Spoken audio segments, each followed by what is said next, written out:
একের পর এক তরুণী নিখোঁজ, শক্তিশালী অভিনয় এবং নীরদের দক্ষ নির্দেশনা যা আপনাকে শেষ পর্যন্ত আটকে রাখে।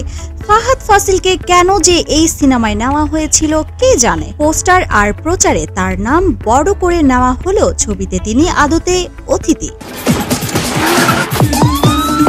তার চরিত্রটি তদন্তকারী পুলিশ কর্মকর্তার, সেটার দৈর্ঘ্য অনায়াসে আরও বাড়ানো যেত, পুলিশি তদন্তে আরও বিস্তারিতভাবে দেখানো যেত।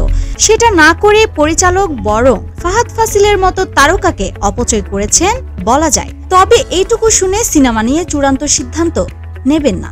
ফাহাদ ফাসিলকে অতিথি চরিত্র দিলেও সিনেমা হিসেবে তত খারাপ না বোগেনভিলা। আপনি যদি এমন একটি ফিল্মের জন্য মেজাজে থাকেন যা আপনাকে ভাবতে থাকে, তাহলে বোগেনভিলিয়া আপনি যা খুঁজছেন তা হতে পারে।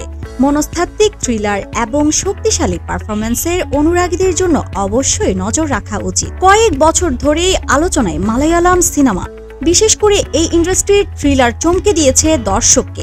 গত বছর মুক্তি পাওয়া অমল নীরদের সিনেমা বোগেনভিলা নিয়ে আলোচনা হয়েছে বাংলাদেশেও। গত 17 অক্টোবর প্রেক্ষাগৃহে মুক্তি পায় সিনেমাটি। বক্স অফিসে ভালো ব্যবসা করে প্রায় সমালোচকদের প্রশংসায়। গত 13 ডিসেম্বর মুক্তি পায় ওটিটি প্ল্যাটফর্ম সনি লাইভে। এরপর থেকে অনেক দেশি দর্শক কথা বলেছেন বোগেনভিলা নিয়ে। সিনেমার গল্প এক দম্পতিকে নিয়ে। 8 বছর আগে রয়েস আর ঋতু দম্পতি এক সড়ক দুর্ঘটনায় আহত হয়। রয়েস পুরোপুরি সেরে উঠে, ঋতুকে নিয়ে হয় ঝামেলা। সে এখন আর কিছুই মনে রাখতে পারে না, কিছুক্ষণ আগের স্মৃতিও ভুলে যায়। কাজ চালিয়ে নিতে খাতায় নোট করে রাখেন তিনি। এদিকে শহর থেকে পরপর কয়েকজন তরুণীর লাপাত্তা হতে থাকে, সবাই পর্যটক। কিন্তু কেন?